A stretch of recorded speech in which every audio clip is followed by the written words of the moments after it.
What's up, everybody? It's Tyler Wargill here. In today's video, I'm bringing back a sideline adventure. Now, the last sideline adventure we did, we were kayaking at Jenner Beach.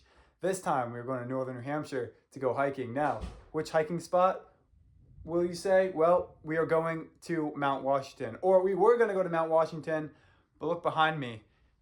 Here in Connecticut, it's raining, and we got told it's going to be raining and thundering by Mount Washington, so we might be picking a different trail. But we are still going to northern New Hampshire for this sideline adventure. So whatever goes, whatever goes. So let's head over to New Hampshire.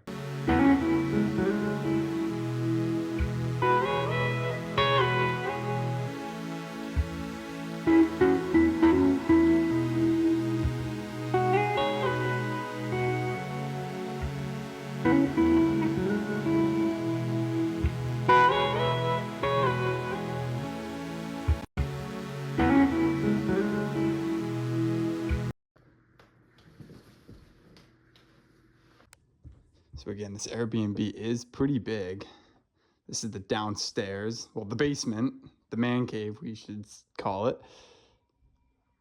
Don't know why they have this here. This is all the former people that have stayed at this house. But yeah, this is a typical house you would stay in if you were staying anywhere in the Northeast or in New England. Looks like it's a ski house, but we are using this as like a so-called hiking house because we're going hiking instead of snowboarding or skiing.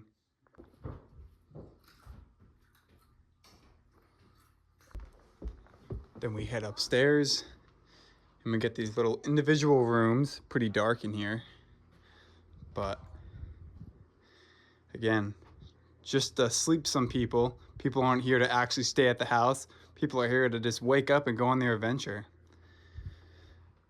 Good little work desk here. The bathroom, there I am. Every room realistically looks the same besides the basement. Of course, there is Mount Washington, which is just a couple miles from us.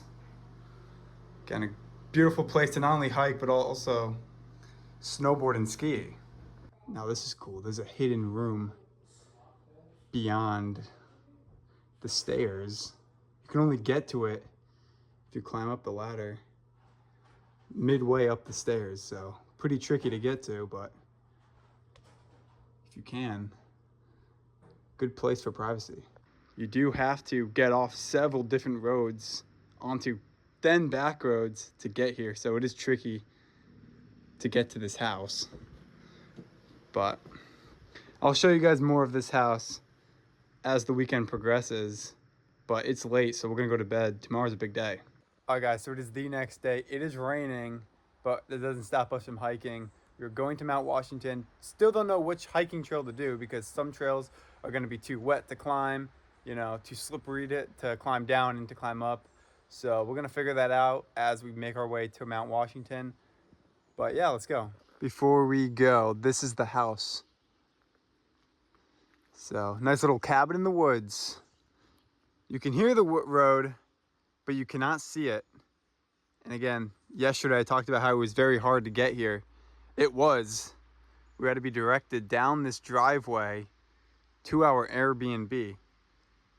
But anyway, let's go.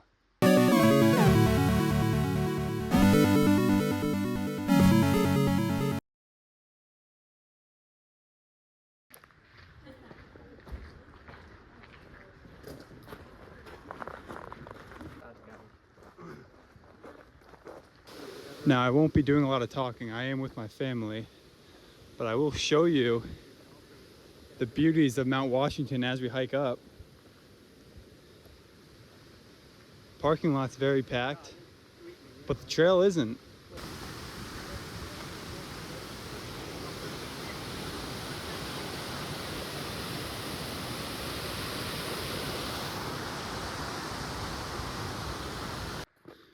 Majority of the trail is just uphill, rocky, so you got to be careful.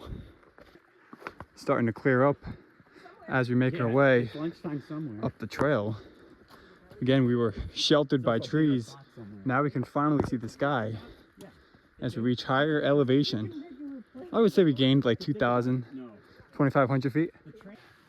As we get to this bridge and look up, we see the top of Mount Washington. That will be where we're going. So still have ways to go. But when we get on this bridge, it's a beautiful stream. Again, this is my first time hiking Mount Washington. I'm not tired yet. I know I will be when I get towards the top. But in total, we're doing 8.2 miles. Let's continue. What a small circle moment that I just got myself in. So I just met someone who was wearing an El Paso Chihuahua hat. I was like, nice hat. And I found out that they went to South Mountain Community College, which is in Southern Phoenix. And, you know, we chatted it up and everything. But it's cool because no matter where you are in the country, you're always going to find minor league baseball fans, or even better, people from your area, you know? So I found that really cool. Let's continue. Crossing yet another waterfall. Now this waterfall isn't too far away from the other waterfall we were at, maybe just 0.5 away from each other. But again, on the other side, a much bigger waterfall than the one last time. Again, there's the peak. Looks like any peak that you'd see in Colorado. Considering how far east we are, I do get West Coast vibes, or to be specific, Northwest vibes when I get closer and closer to the peak. Again, still have a while to go, but here's a trail marking. So this is a cabin that was built by Boy Scouts, and there's tons of these as you hike up the mountain. Let's take a look inside. Respect the ravine. So apparently this is a hermit lake shelter. And there's a bunch of signs in French and in English regarding fires and camping being restricted.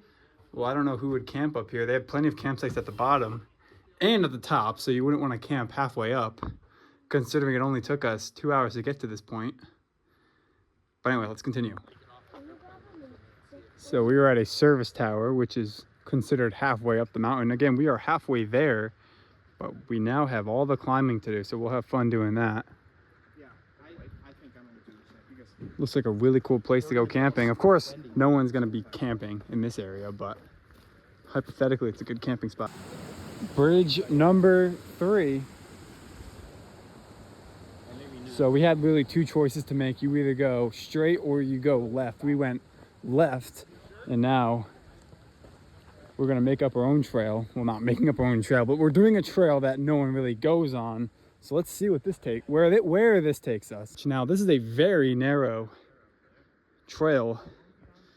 It gets more and more narrow as you climb. Of course, there's a spider right there.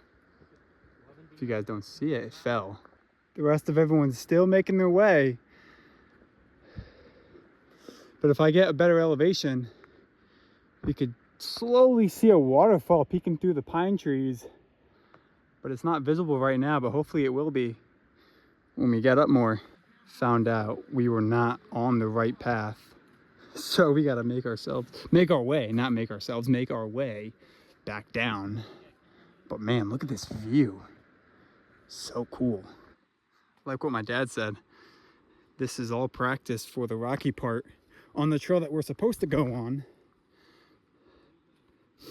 But it makes the adventure more interesting and fun. Yeah. Well, instead we're actually going back up. So we met up with some fellow hikers that apparently have done this before and they know where to go. I promise you guys that this is the right way to go. So really, the leg day I should say, is real.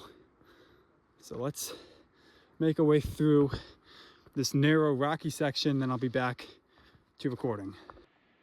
So that is the waterfall that I'm talking about. Again, getting closer and closer to the top.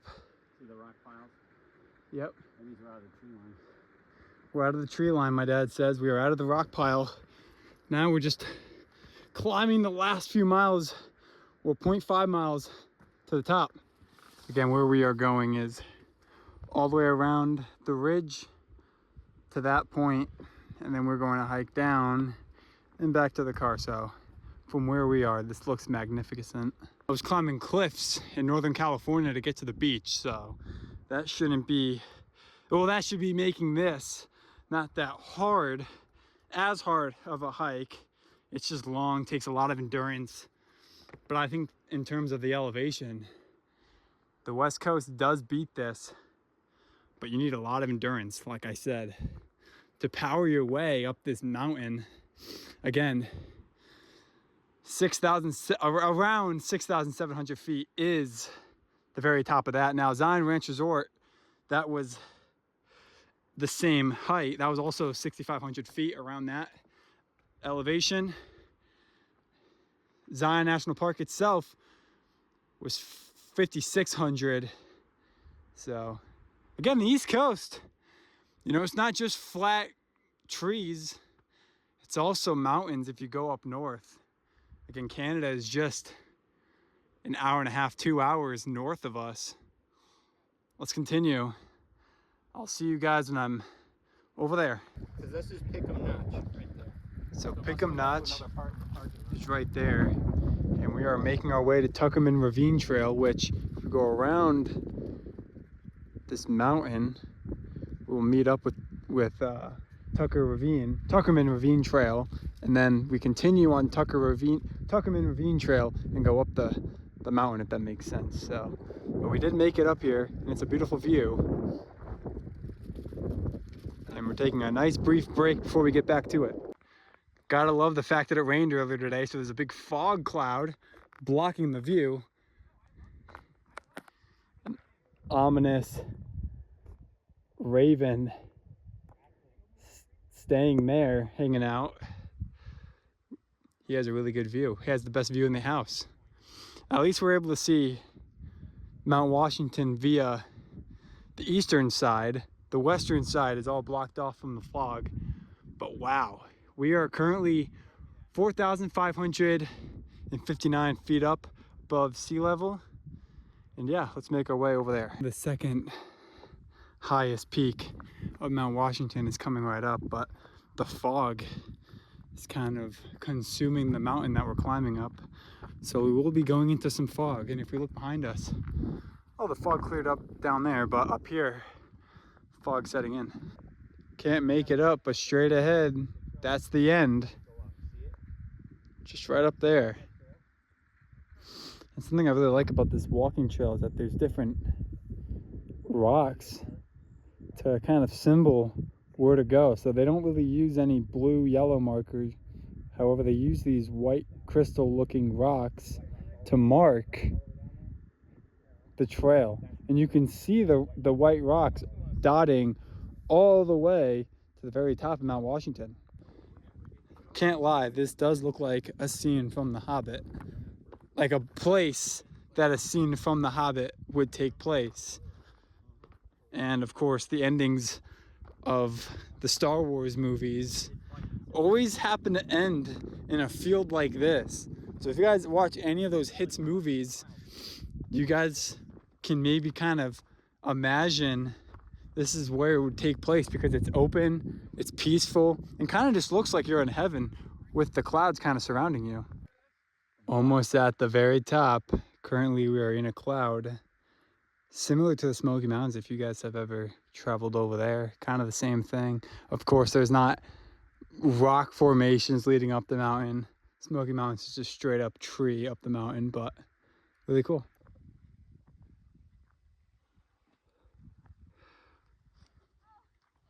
You can't even see the path down because it's so, I'm not going to say foggy. I mean, we're in a cloud. I mean, we are 5,500 feet in elevation. So really cool. So we have made it to the very top of this Tuckerman Ravine Trail. So glad I made it. Of course, here's the road if you were to drive it. But if you want to be a man, go and hike it. Is that what they say? So this is kind of the main area of Mount Washington.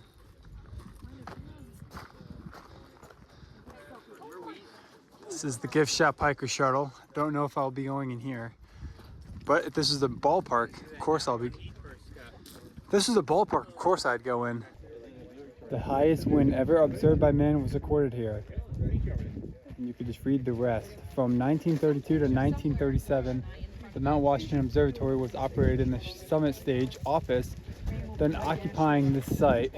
In a great storm, April 12, 1934, the crew's instruments measured a wind velocity of 231 miles per hour. And of course, up here it's called Mount Washington State Park, Sherman Adams Visitor Center, which is just straight ahead. And of course, Tip Top House, just right there, made out of bricks. And then of course, the train station, service towers, and of course, the American flag. Here we see the train tracks. The train is on its way down the mountain, so we're not going to see that. But we are going to make our way to get some pizza. So this is the visitor center. I don't think we're going to check it out, but there is a museum and gift shop downstairs. T-shirts $20, dry fit t-shirts $25, hoodies $40. So, you know, if I'm going to compare this to a minor league ballpark, the prices are roughly the same. T-shirts might be maybe $10 extra more. No fear of a drink in the gift shop. Again, I'm not going to take forever in this gift shop, considering I take enough time in the minor league ballpark gift shops. Northern New England is known for its maple syrup. The best maple syrup, in my opinion, is from Vermont, but New Hampshire, Vermont, same place. Stuffed animal plushes, $14.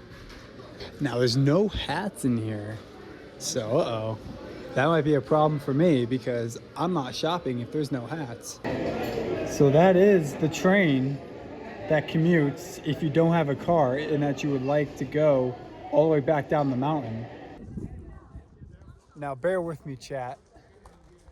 You know, I know, you know, hiking down is, you know, the necessary route to go, but instead, me and two of my cousins, we decided we're gonna walk along the road all the way down because, you know, it's different. We see more scenery, we see more mountains, and I just feel like if we were to go directly straight down, we're only gonna see just one part of Mount Washington, and, you know, it spices it up a bit, makes the hike a little bit more interesting.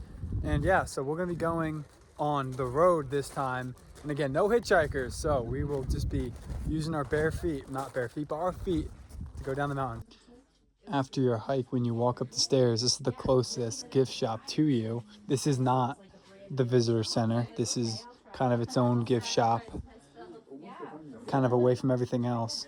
But here are the cool hats.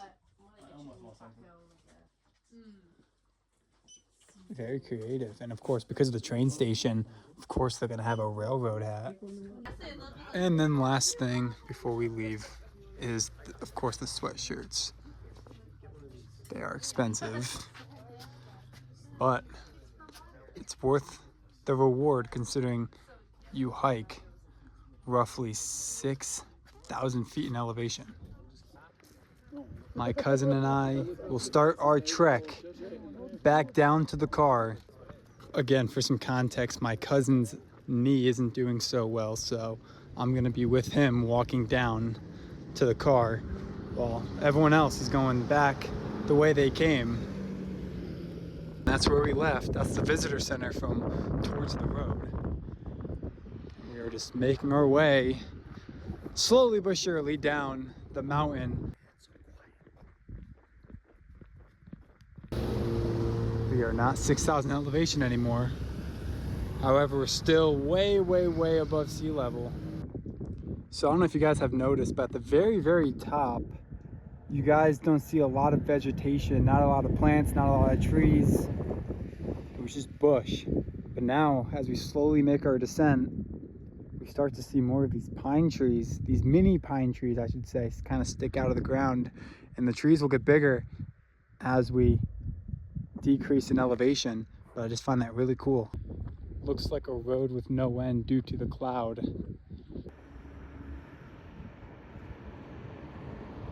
I'm gonna guess that the next elevation sign will be dotted at 3,500. Let's see if I'm wrong.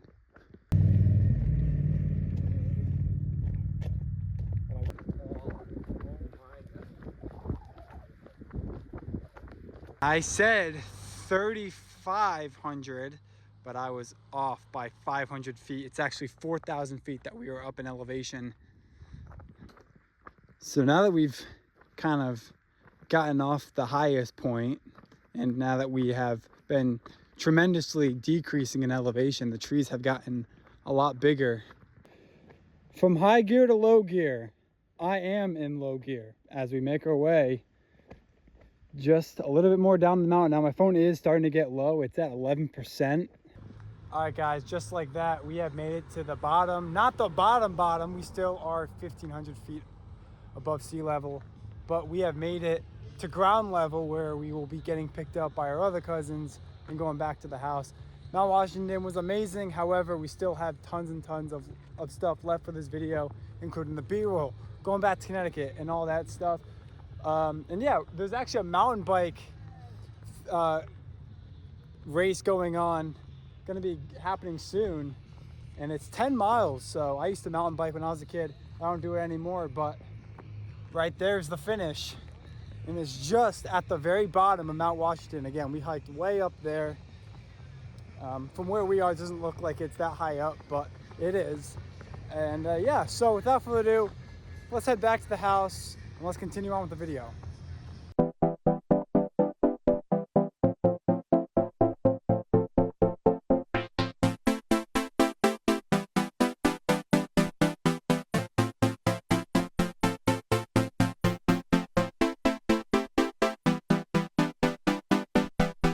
All right, guys, so I am back in Connecticut, and I have a few travel guides and a booklet here. Now, I'm going to call this an insider because that's what I always call stuff like this. But let's take a look at this. Now, I got this at the Glen House, so by that mountain biking event that was going on, just across the road, there's a Glen House, which is a very luxurious hotel that a lot of travelers can stay in if they're trying to hike Mount Washington. I went in the Glen House and I got this. So this book shares stories brought to you by many hikers that have hiked Mount Washington that have a lot of their stories to share. Example, if we turn the page,